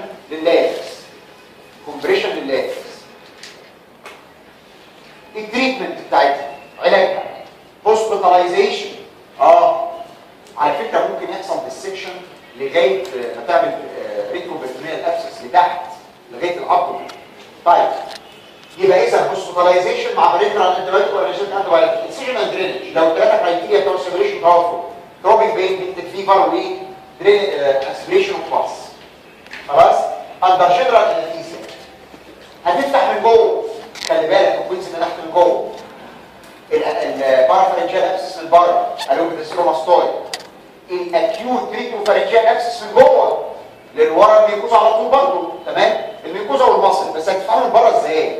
يعني انت هتفتح الفرتبرال ماسل ما ينفعش، وبالتالي ده من جوه هتنيمه جنرال انستيزيا، لازم، لان في البستروفرنجيال وول جنرال انستيزيا تميل راسه لتحت. الجراح قاعد اهو، الجراح قاعد هنا، اخلي العامل بتاع ترابيزه العمليات يوطي راس الترابيزه ويعلي رجلين العيان، علشان لما افتح وينزل باص بالجهاز ينزل على هنا، ممكن ينزل على اللنج، تمام؟ هيجيله بروكونيمونيا ومشاكل في اللنج. دي اول بريكوشن علشان ما يحصلش اسبريشن اوف باص. تاني بريكوشن يكون في ايدك جهاز شفاط، تمام؟ تالت بريكوشن يكون في كف لانتراكيه تيوب، اهي الكف اهي بالونه سدت التراكيه، يقوم لو جه باص ما ينزلش على التراكيه واللنج. يبقى خدت 3 بريكوشنز علشان الباص ما ينزلش على اللنج. اول بريكوشن في ايدي جهاز شفاط، تاني بريكوشن ترينتلنبرج بوزيشن، اسمه ترينتلنبرج بوزيشن، اللي هي الراس واطيه والرجلين عاليه، تمام؟ تالت بريكوشن كف الاندوتراكيال تيوب، تمام كده؟ يبقى 3 بريكوشن دول خدتهم علشان ما يحصلش اسبريشن اوف باص، وتفتحوا فيرتيكالي اوفر ذا ابسس. ده الاكيوت. الكرونيك ريتروفارنجيال ابسس بقى، اذا كان الاكيوت سابيوريشن هنا اهو، فالكرونيك الانفكشن هنا اهو، وبالتالي لما يحصل انفكشن هنا يزقوا كل ده على قدام، يبقى في الميد لاين. الاكيوت كان وان سايد اوف ميد لاين، تمام؟ الكرونيك ريتروفارنجيال ابسس يا دكتور هو الكولد ابسس، هو البولس يديس اوف ذا سباين، ده مش باص، ده كاسيشن، كيسياس ماتيريال. العيان عنده من الاصل بالمونري تي بي، والبالمونري تي بي هو اللي عمل كولد ابسس وديستراكشن في الفرتبري. معايا؟ يبقى الديفينيشن ده كوليكشن اوف كيسياس ماتيريال بيهايند البريفيرتبرال فاشيا، ورا البريفير، مالوش دعوه بالميديا ناب، طبعا بيعمل ديستراكشن للفرتبري. لما تيجي تشوف بقى الكلينيكال برزنتيشن ما ينفعش تقول لي جنرال كونستيوشنال سيمبتوم، ده اسمه كولد ابسس، لانه كولد ما بيعليش الحراره جامد. هو التي بي بيعمل ايه؟ دفيان، تمام؟ مش حراره، مجرد لو جريد فيبر. وبالتالي اي واحد عنده تي بي من هنا لغايه سنه 6 البطنه والجراحه والنساء والكلام ده في حاجه اسمها تي بي توكسيميا. طالما عنده تي بي يبقى عنده تي بي توكسيميا، 2 نايت و2 لوس يحصلوا له. نايت فيفر، نايت سويتنج. افتكر فيلم عماد حمدي لما كان بيمثل ان عنده الضرر التي بي معاه وبيكح دم وبتاع. فعلى فكره كان موظف في الريش بالمناسبه، يعني هنا في مصر العين شغلته الاصليه. فدلوقتي عنده تي بي توكسيميا اللي هو نايت فيفر، نايت سويتنج، يعرق بالليل ويدفى، تمام؟ لوس اوف ويت ولوس اوف ابيتايت، ملوش نفس الاكل، تمام؟ ويفقد الوزن. بالمناسبه التي بي اسمه ايه باللغه العربيه الفصحى؟ الضرر.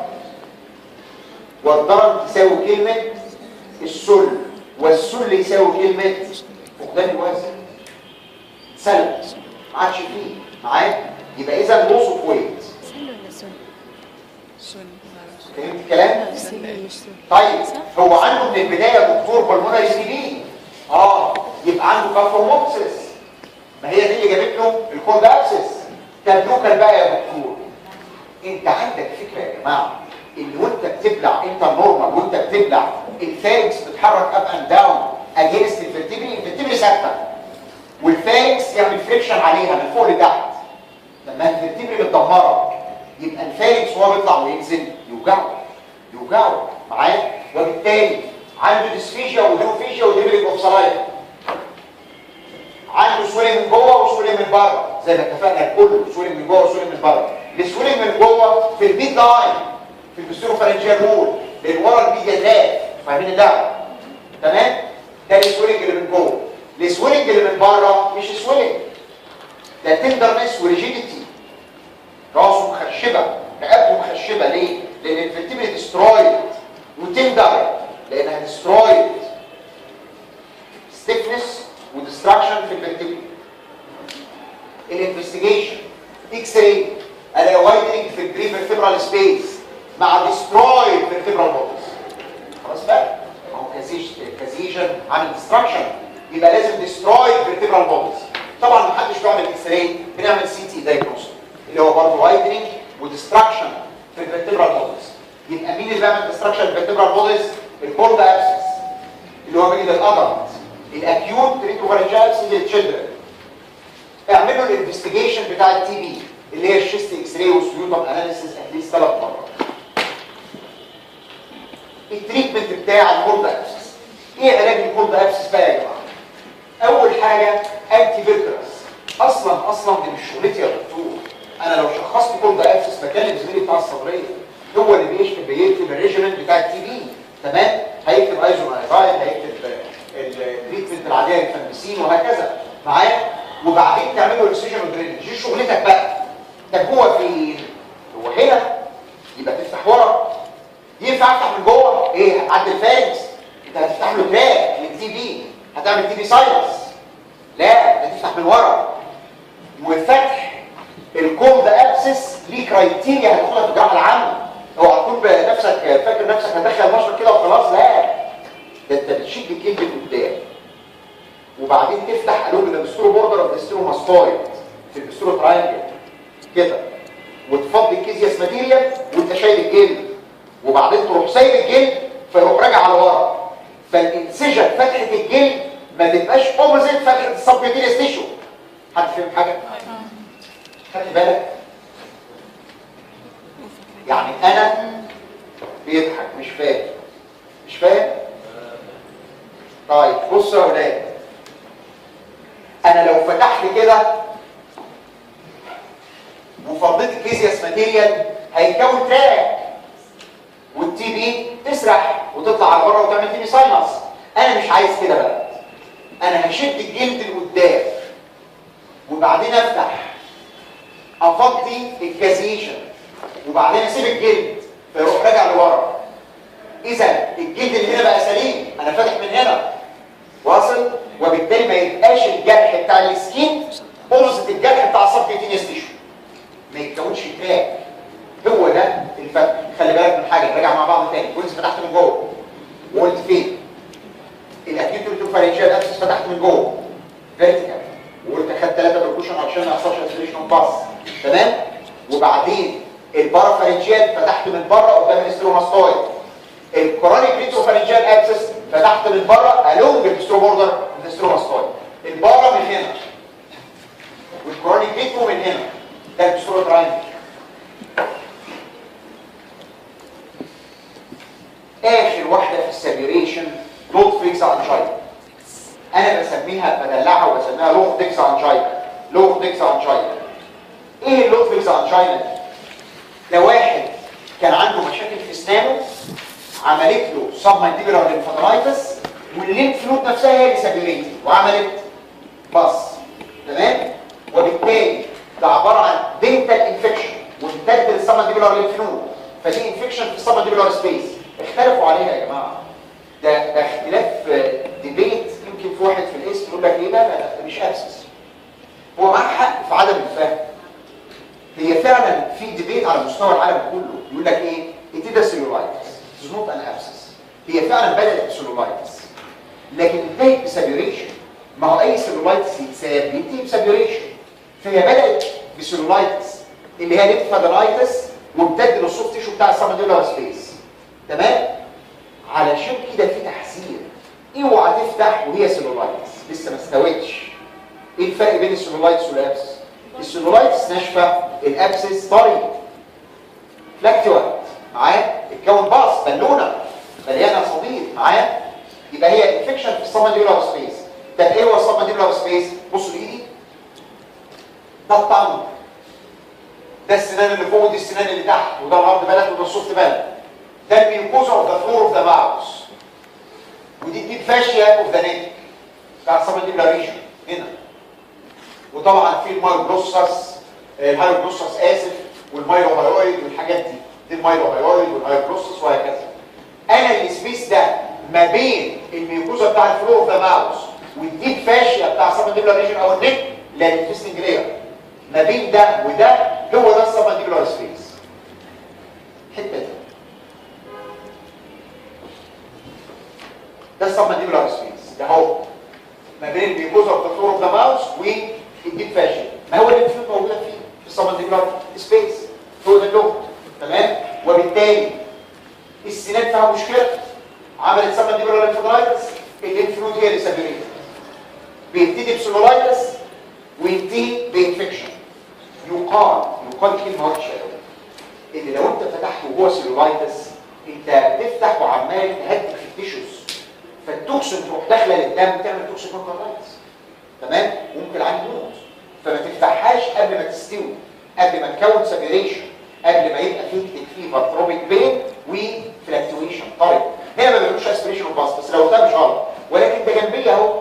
هناك دخلت جوه سرنجه، اما هنا ده جنبيه اشوفه طري ولا لا، استوى ولا لا. تمام.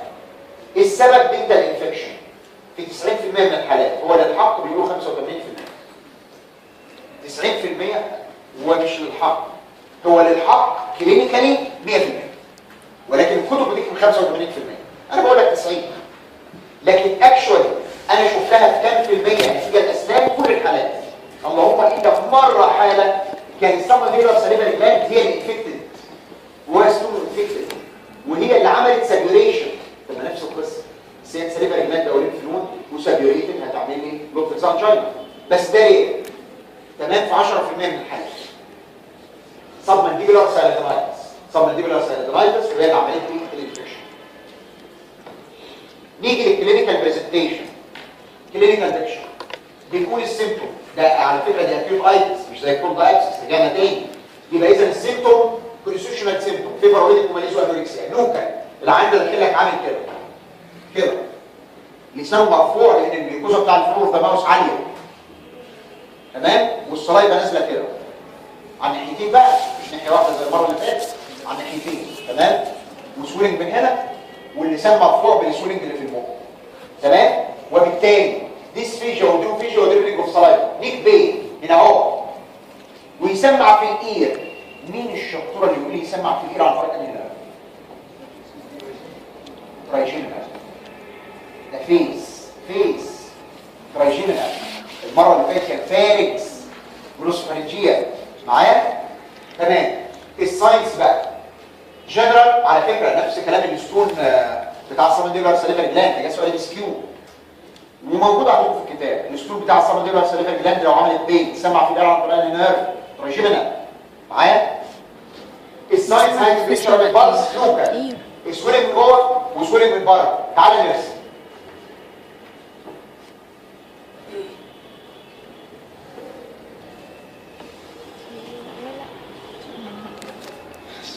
ده الطن وتنفرتكل، ده السبمنديبولار سبيس اهو. السبمنديبولار سبيس اهو تحت اللسان. هيرفع الميكوزا بتاع الفلور اوف ذا ماوس لدرجه يزق الطنج اب اند باك. ايه ده؟ ده ممكن العين يموت من الطنج. ما سمعتش كلمه بلع لسانه دي، هو مش بلع ولا حاجه، بس لسانه رجع على ورا خنقه. ايه ده؟ علشان كده بيسموها روت فيكس انجاينا. تمام. بص بقى، يبقى اذا بوشنج للطنج اب اند باك. هيقول لك ايه الكومنست كوز اوف ديث في اللوت فيكس انجاينا؟ اوبستراكشن اوف ذا اير واي باي ذا طنج. اوبستراكشن اوف ذا اير واي باي ذا طنج. ده من ضمن الكومبليكيشن. ده السويلنج من جوه، سويلنج في الميكوزا بتاع الفلور اوف ذا ماوث. السويلنج من بره في السبمنديبولار ريجن.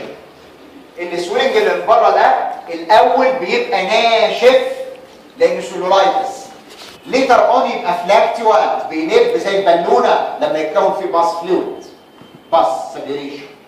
يعني ايه كلمه ناشف؟ بص الكلمه انديوريتد يعني ناشف، هارد يعني ناشف، براوني يعني ناشف. ايه ده؟ انت عمال تحزق وتقول لها لك 3 معاني ليه؟ علشان اياك تفتح قبل ما يحصل قبل ما يكبر. تمام؟ يبقى انديوريتد هارد براوني هي ايه؟ ليتر اون يحصل فلاكتويشن ويبقى معاه ثروبنج بين ويكتب فيه. الكومبليكيشن زيها زي اللي قبلها، لارنجيال ايديما لما تروح على اللاركس، سبتسيميا وبايم لما تروح على الدم. لا ده فيه اوبستراكشن باي ذا تانج كمان. ايروي اوبستراكشن باي ذا تانج هي الكومنست كوز اوف ديث. عيان الورفيكس انجاينا لازم يتحجز في المستشفى لانه ممكن يتخنق في اي وقت في اللسان. معايا هوسبيتاليزيشن مع بريكترال انتيبيوتيك انتيبيوتيك سيفنج ذا ايروي. ما تتعملش احتياط، ما تبقاش زي نايب الخايب.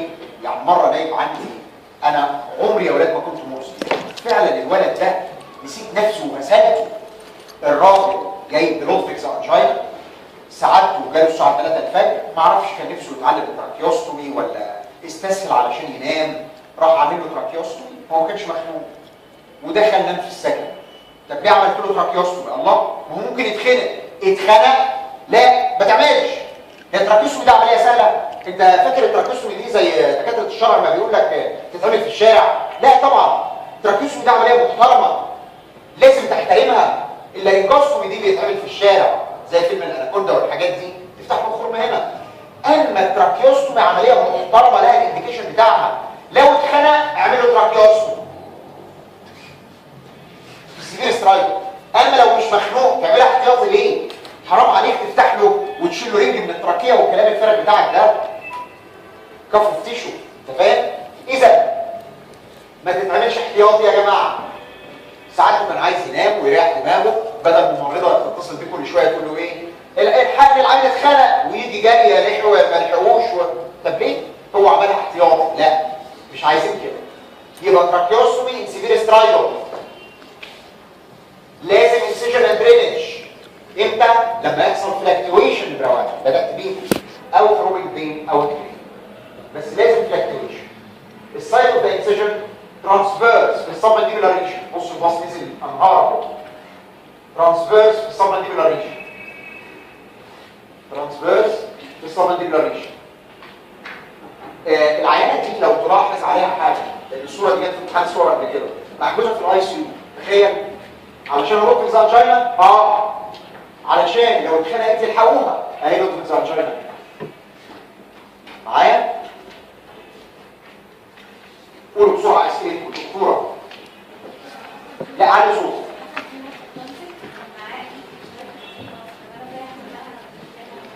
حصل تومر في التونسل.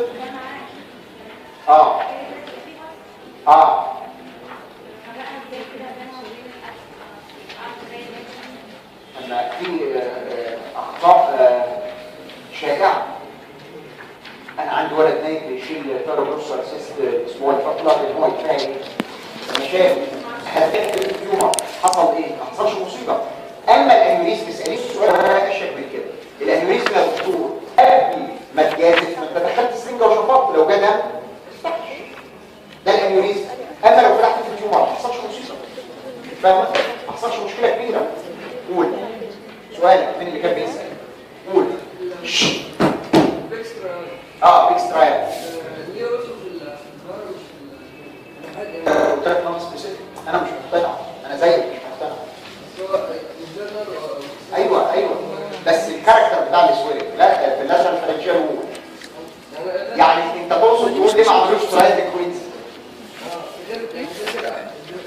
ده كلام قديم، ده كلام قديم على فكره.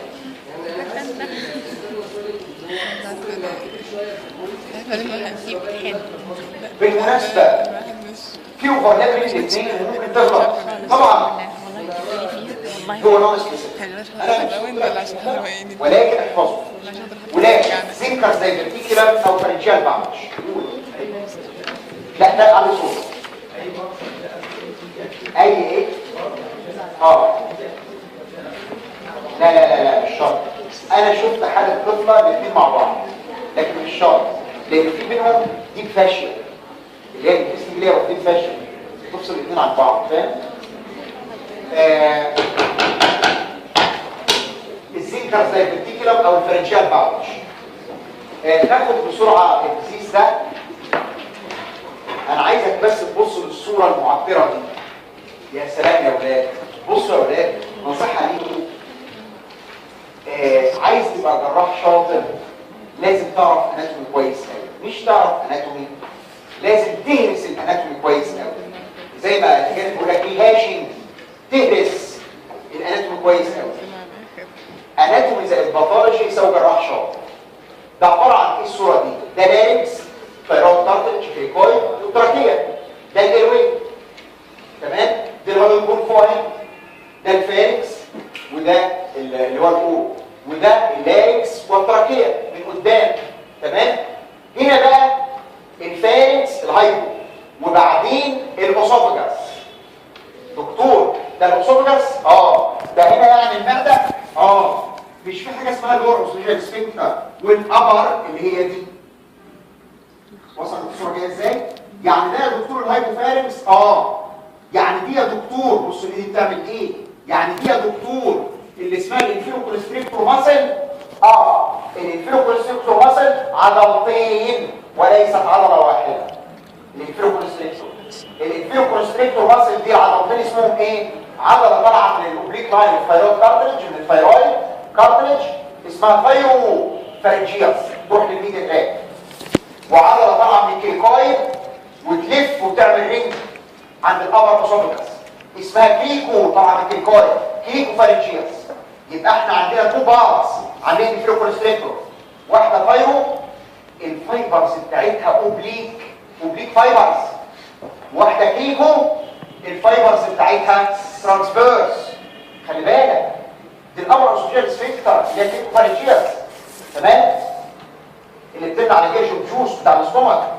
استنى عليا، دي اوبليك ودي ترانسفيرس. ايه ده؟ يعني في ديفكت بينهم مفيش في ماسل كود؟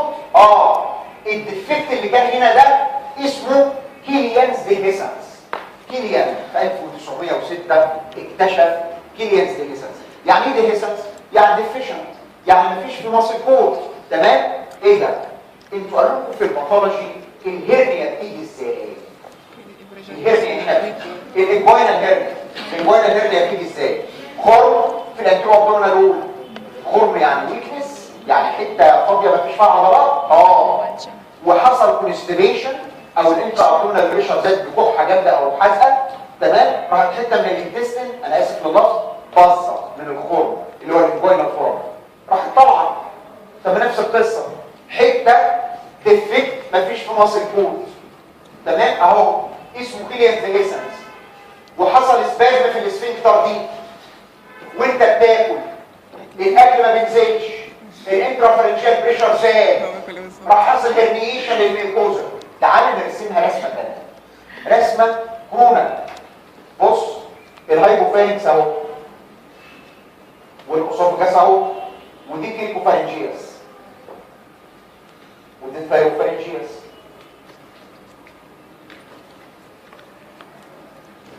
ما بينهما جاب، حصل سبازم في المصل دي، سباستيك، او ما بتفتحش مع اللقمه. هو ربنا خلق الكريكوفارنجياس ليه؟ تفتح، تريلاكس، تقوم اللقمه تعدي، تكونتراكت تاني، تقفل. ما فتحتش، اللقمه قعدت تتجمع، الانترافارنجيال بريشر زاد، راح حصل هرنيشن من ويك اريا اللي هي كيليانز ديهيسنس، الاريا اللي مش متحوطه بعضلات، تمام؟ ما بين الاوبليك ثايروفارنجياس والترانسفيرس كريكوفارنجياس. هرنيشن اوف فارنجيال ميوكوزا ثرو كيليانز ديهيسنس، بالظبط زي اللي حصل هنا في الهرنيا، تمام؟ يبقى اذا هرنيشن اوف فارنجيال ميوكوزا ثرو كيليانز ديهيسنس، راح طلع كده اهو. خدت بالك؟ الميوكوزا طلعت من الديهيسنت ارياز ما بين الاوبليك ثايروفارنجياس والترانسفيرس كريكوفارنجياس. سببها ايه؟ اسباز او loss of relaxation of the cricopharyngeal muscle. اسباز بكده، قفشه. loss of relaxation يعني هي مش قفشه بس ما بتفتحش مع اللقمه، تمام؟ الاند ريزلت ان الانترافارنجيال بريشر زاد، تمام؟ دي تحصل في مين؟ في الالدرلي مين اكتر. اولا هي مش كومن ايشنت، يعني احنا ما بنشوفهاش كتير، انا شفتها مرتين ثلاثه في حياتي تقريبا، لكن هي كومن في الكوكيزيان بيبل، يعني اثر في اوروبا، تمام؟ سببها زياده في الانترافارنجيال بريشر. اسمها الثاني زينكرز دايفرتيكولا، طيب دكتور استنى عليا كده. هو انا عايز انت اسال سؤال، هو الاسوفجس والهايبوفارنكس في الميد لاين ولكن هم شيفتد للليفت ولا للرايت؟ للليفت، والتراكيه شيفتد للرايت. ايه ده؟ يعني انت عايز تقول ان الهايبوفارنكس والاسوفجس مايلين على الليفت؟ علشان كده الفارنجيال باوتش تحصل فين بس؟ ليفت اونلي. ليفت اونلي لانه شيفتد تو ذا ليفت. تمام؟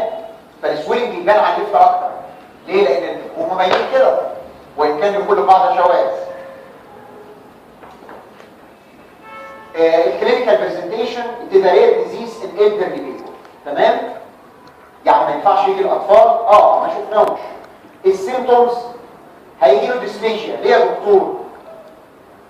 ما هو كل الفارنكس والاسوفجس ديسفيشيا.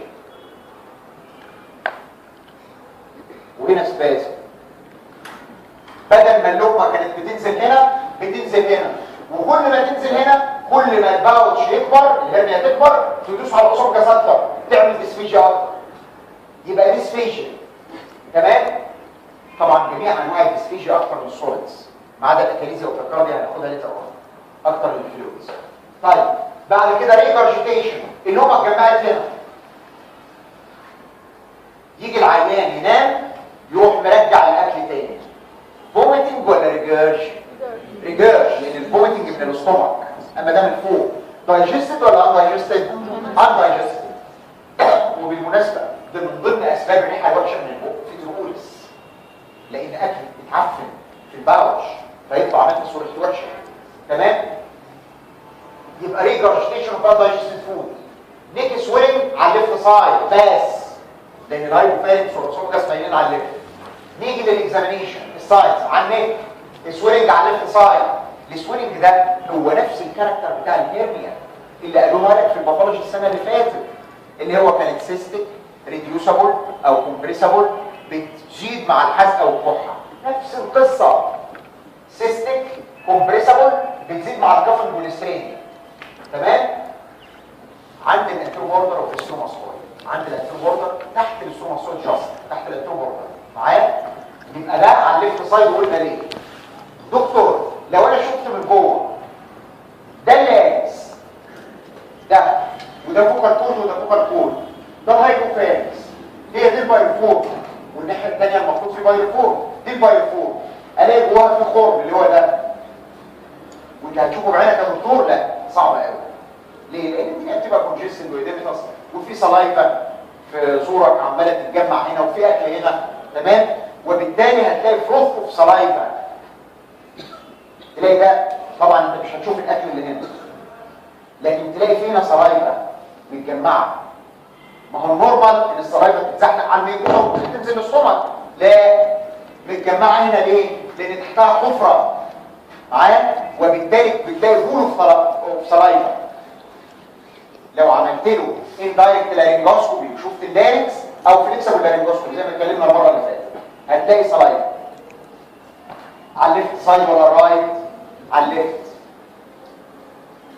الانفستيجيشنز بتاعت الفارنجيال باوتش باين صواب، ولكن انا قلت كلمه المره اللي فاتت عابره كده، الهايبوفارنكس والاسوفجس بوتنشال سبيس مقفول، يفتح مع الاكل ويقفل تاني، يفتح مع الاكل ويقفل تاني.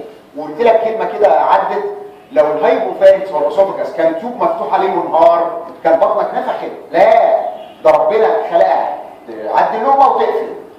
طب انا لو عملت بليك اكس راي عاديه هيبان؟ لا، لانه مقفول. طب افتحه بصبغه واصور الصبغه، وفي ناس بيصوروها وهو بيبلع، بقى مسوار. تمام؟ الاقي ريتورت شيب سويلنج، ريتورت اللي هو الاناء، ريتورت شيب سويلنج، قاروره يعني بتاع الكيمياء، هي دي ريتورت. تمام؟ ريتورت شيب سويلنج. اجل السؤال اللي بعده خلاص. يبقى ده ريتورت شيب سويلنج اهو، مليان باليم اهو، وفي شويه باليم صغيرين نزلوا في الاسوفجس، لكن المين في الباوتش، الصوره دي بتيجي في امتحان الصور واحده منهم. تمام؟ يبقى باليم سوار ريتورت شيب سويلنج. طيب دكتور ينفع اعمله منظار واشوفه؟ ده انت هتشوفه بعينك بقى. هتلاقي سلايفا شفط بالشفاط، هتلاقي تحتها خرم. تمام؟ اللي هو اللي في البايوفورم فوسا شفط هتلاقي الباوتش مليان اكل اندايجستد. الغلطه في المنظار في حاجه يا جماعه، غلطه مهمه قوي، حاجه تخوف وانت بتعمل منظار.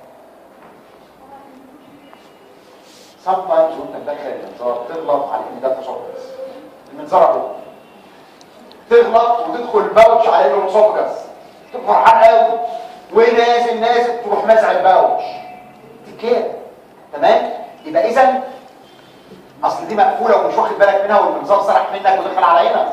تمام؟ ده اسمه هايبوفارينجوسكوبي. هو الفارينجوسكوبي بس الشطفه بتاع الشوف لورا، لان اللارينكس قدام والهايبوفارينكس ورا. تمام؟ وبالتالي هلاقي فرونت في البايوفورم وهلاقي انتايجستد فود وهلاقي اوبننج. اخر حاجه التريتمنت بتاع الباوتش، تعالج الباوتش ازاي؟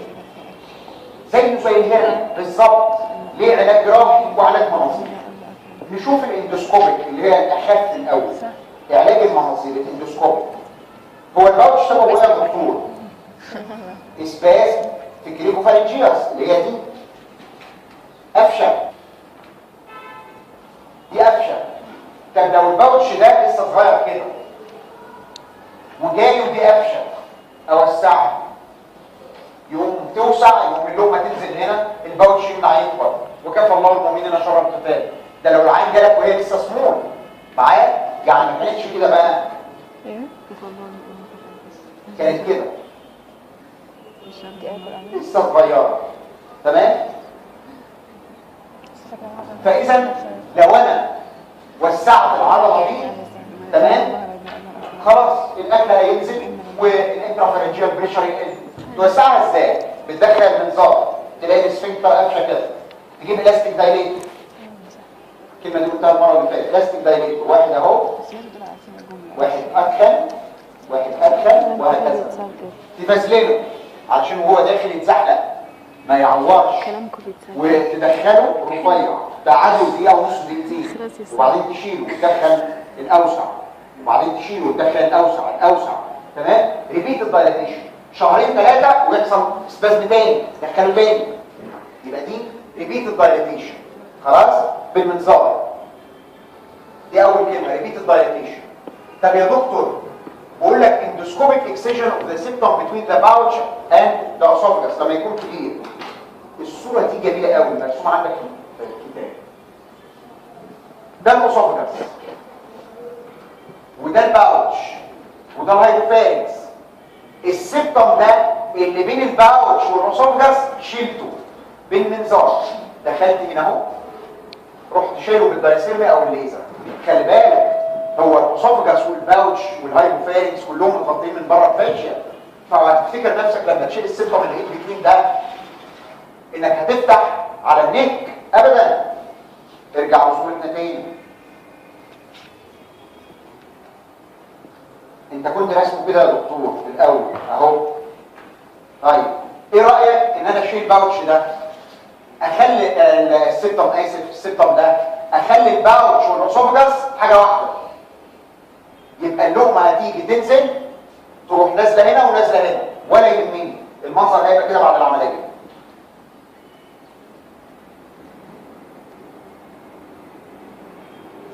تمام كده؟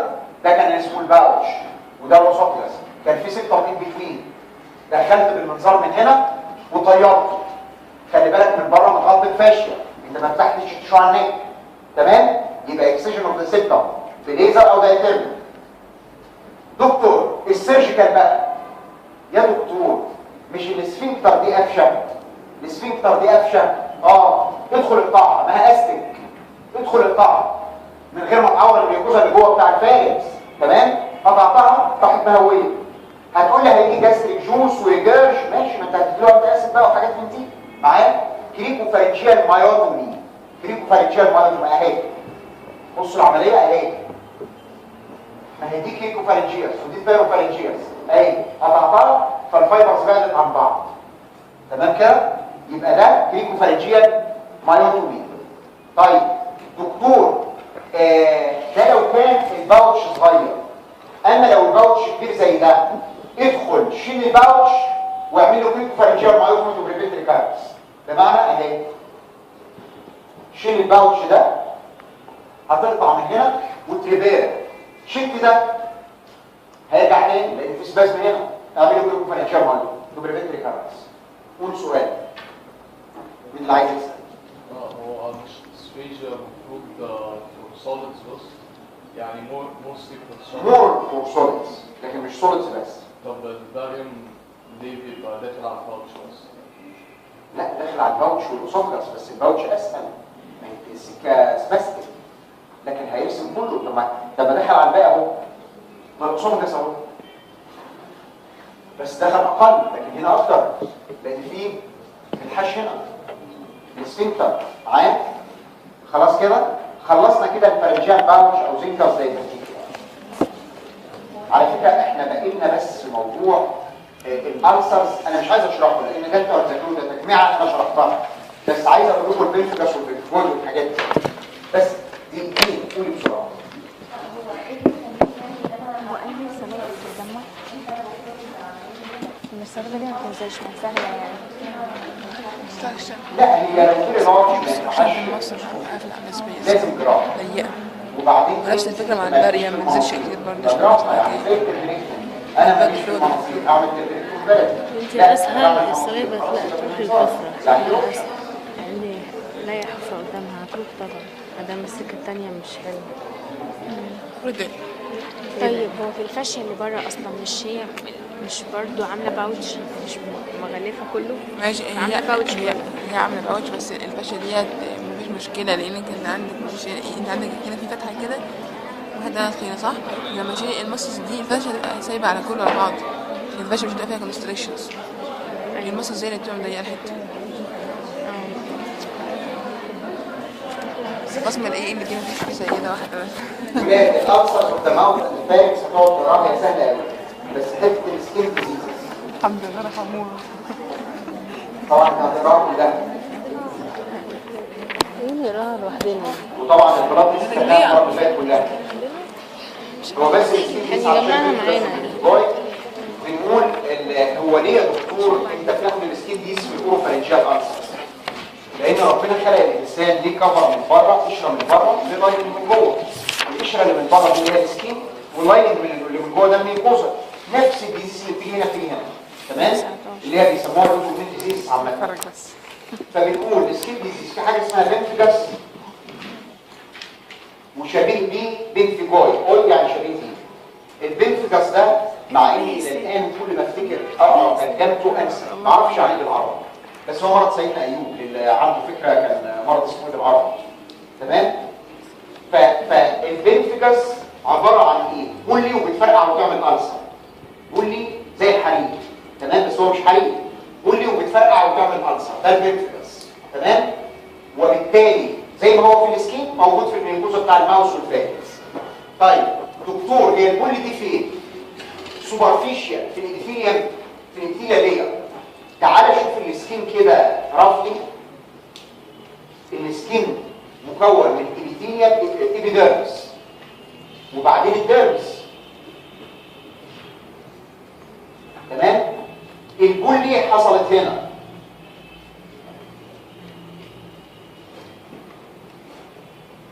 تمام في الابيثيليا لير انترا ابيثيليا ليجن، فحصل فيها ميه زياده. معايا لو خدت بايوبسي هلاقي في ميه في الابيثيليا.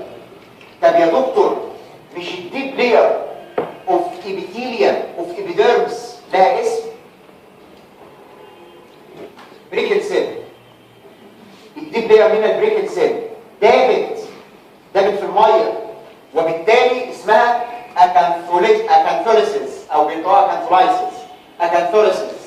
فتلاقي البريكت سيل دايما معايا ده فيها اكانثوليسيس. البنفيجويد بصوا دي بقى هتعمل ايه؟ البنفيجويد هنا، البنفيجاس هنا، البنفيجويد هنا، ونفس الكلينيكال بيكشر. فاذا لما ده يعمل بولي الابيثيليوم اترفع وهو نورمال وبالتالي مفيش فيها اكانثوليسيس، البريكت سيل سليمه واصل. يبقى دي انترا ابيثيليوم ده البنفيجاس، بينما البنفيجويد سب ابيثيليوم في الديرمال لير تمام.